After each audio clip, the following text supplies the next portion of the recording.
Kisah perjalanan hidup seorang anak manusia. Buat Pak Suami nih ceritanya. Pak Suami, Pak Su. Banyak sekali suami-suami yang merasa bahwa bila dia itu yang sebagai tiang utama rumah tangga, artinya seluruh penghasilan jadi tulang belakang keluarga, artinya seluruh penghasilan dihasilkan sama Pak Su. Itu Pak Su suka semena-mena sama ibu, sama istrinya itu sering sekali berlaku yang tidak baik, seakan-akan istri itu adalah pembantu. Dia sering menganggap istri itu cuma jadi benalu. Istri itu tidak punya hak apa-apa. Pak Su, dengar ya Pak Su. Hubungan yang baik antara suami istri itu hubungan yang mendatangkan berkat. Kalau hubunganmu dengan istrimu tidak baik, jangan harap berkatmu akan baik. Kalaupun kau dapat berkat, pasti berkatnya yang bukan yang halal. Pasti berkatnya entah kau korupsi, entah kau ngambil haknya orang. Kalau kau baik sama istrimu di rumah, baik sama anak-anak, percayalah, berkat Tuhan selalu ada untukmu. Walaupun mungkin pekerjaanmu tidak menghasilkan uang yang banyak, tapi percayalah, pemeliharaan Tuhan itu sempurna dalam hidupmu. Kau tidak akan kekurangan. Kau akan tidak akan kekurangan. Kau tidak akan kekurangan. Berkat itu akan selalu ada untukmu. Pak Su, dengerin ya Pak Su. Mata dikasih Tuhan tuh untuk melihat betul. Boleh dong melihat yang cantik-cantik, yang kinclong-kinclong di luar sana. Boleh. Mata dikasih Tuhan kan untuk melihat. Dan kita boleh dong melihat yang indah, boleh. Tetapi hati dan pikiran kita jangan ngeres. Jangan hati dan pikirannya tuh sudah kemana-mana, nggak beres deh. Kalau kondisimu sudah seperti begitu, melihat di luar sana lebih bagus, lebih indah, lebih cantik dari istrimu, percayalah, berkatmu juga akan terhalang. Pak Su, punya satu tuh cukup loh Pak Su. Jangan tambah-tambah. Kamu tahu nggak? Orang yang menambah, yang punya selingkuhan ya,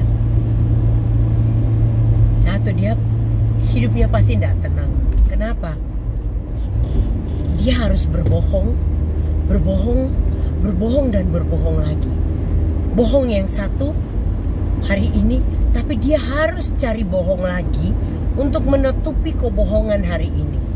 Bayangin, susahnya, capeknya, harus mencari-cari alasan untuk membohongi istri. Harus cari-cari alasan supaya istrinya nggak marah. Pak Su, wong istri satu aja nggak habis-habis Pak Su. Kok kamu mau lagi tuh ngapain? Istri 2, 3, 4 itu repot banget. Kesusahan hari ini cukuplah untuk hari ini, kata firman Tuhan. Jadi ngapain kamu bikin kesusahan demi kesusahan, cari kesusahan sendiri. Padahal Tuhan tuh kasih rule supaya kita manusia itu punya istri, pasangan tuh satu aja. Kenapa? Supaya nggak repot, nggak bingung, nyari alasan, kerja setengah mati rezeki lagi untuk ngasih, memenuhi kebutuhan yang kedua, ketiga, dan seterusnya. Ngapain coba? Padahal alangkah indahnya kalau kamu bisa membangun satu hubungan yang baik dengan istrimu, satu komunikasi yang baik, hubungan yang baik. Tuhan berkati, ada damai sejahtera sukacita di dalam rumah tanggamu. Terus ngapain jelalatan kamu? Ih, bodoh loh, bener loh. Bodoh sekali kamu tuh. Padahal Tuhan sudah memberikan kamu yang terbaik. Tapi kamu rusak rancangan Tuhan dengan kamu mengembangkan, kamu buat kesusahanmu sendiri. Pak Su, kenapa sih kamu kayak gitu, Pak Su? Mbok yo, udah satu aja cukup, bener loh. Mau cerewet kayak apa istrimu, galak kayak apa istrimu, tapi itu semua untuk kebaikanmu. Semua untuk kebaikan. Coba Pak Su, coba kamu renungkan kata-kataku. Terus kamu lihat lagi istrimu.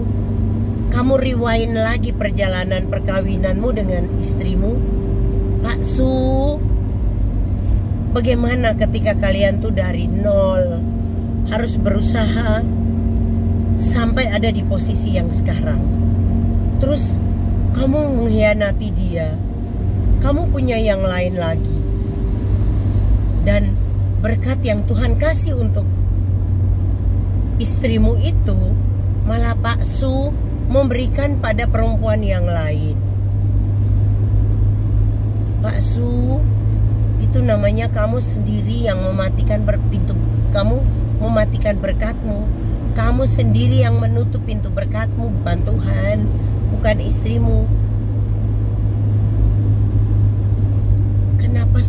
Kenapa sukanya cari yang susah ya?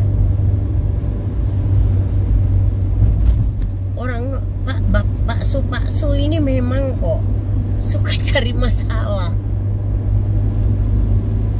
Kamu punya masalah kan? Karena kamu punya selingkuhan kan? Nah lo, sekarang kamu bingung kan ngaturnya?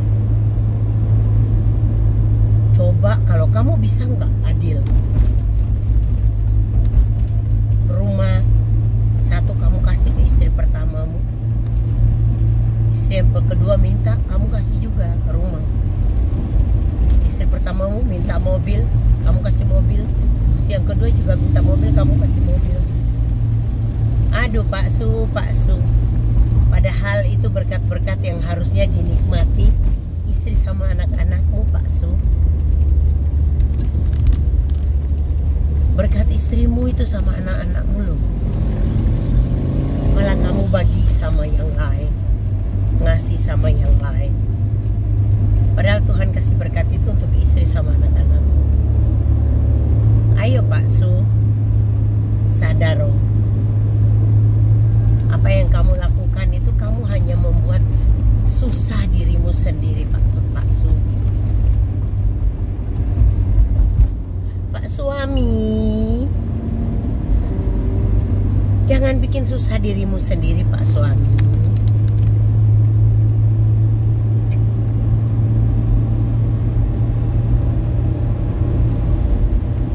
Cukup tanggung jawabnya pada satu istri sama anak-anak daripada 2 atau 3 istri, dan kamu harus menanggung semuanya itu. Di dunia saja kamu repot, apalagi nanti di sana pertanggungjawabannya di hadapan Tuhan. Kamu, ya saya maklumi kamu masih muda, masih kuat, masih sehat, masih banyak duitnya, makanya bertingkah. masa mudanya dilupain. Padahal Tuhan memberkati itu karena ada istri masa mudanya. Pak Su.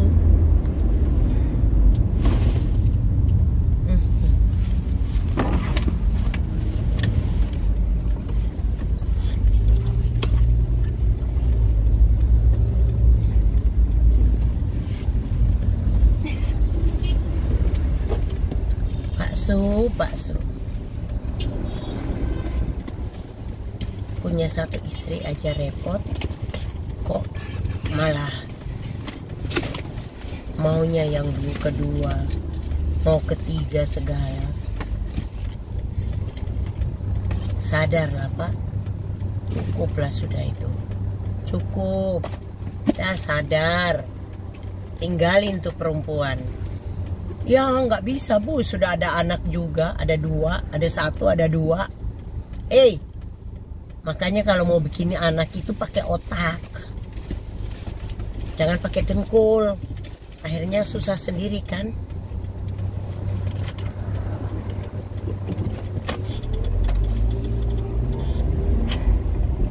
Susah sendiri. Pak Su, jangan cari gara-gara.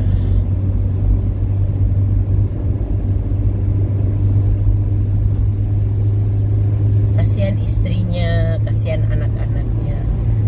Anak-anak malu loh. Anak-anak malu loh kalau ayahnya itu suka selingkuh.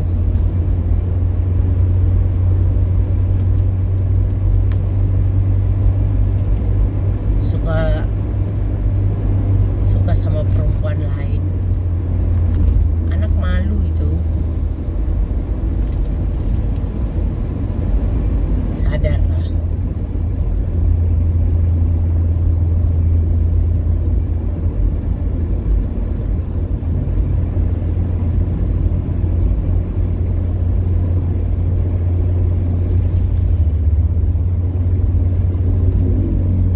Orang tuh kalau punya istri kedua atau ketiga dan lain-lainnya ya, tapi sebenarnya istri yang terbaik adalah istri dari masa mudanya. Kebanyakan ya orang kalau selingkuh itu ya nanti sudah di masa tuanya, sudah sakit-sakitan, dia balik, dia mencari istri masa mudanya.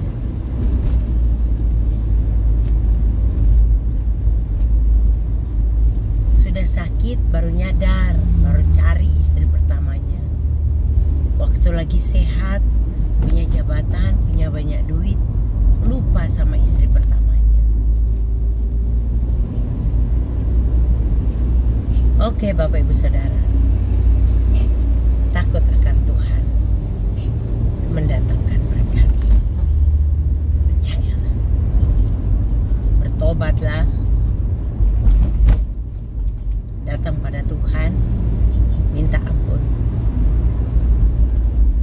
Tuhan itu maha mengampuni. Asal kamu sungguh-sungguh minta ampun pada Dia, maka Dia akan mengampuni. Karena Tuhan itu adalah Bapa yang baik. Dia pasti menolong. Oke. Bapak Ibu Saudara,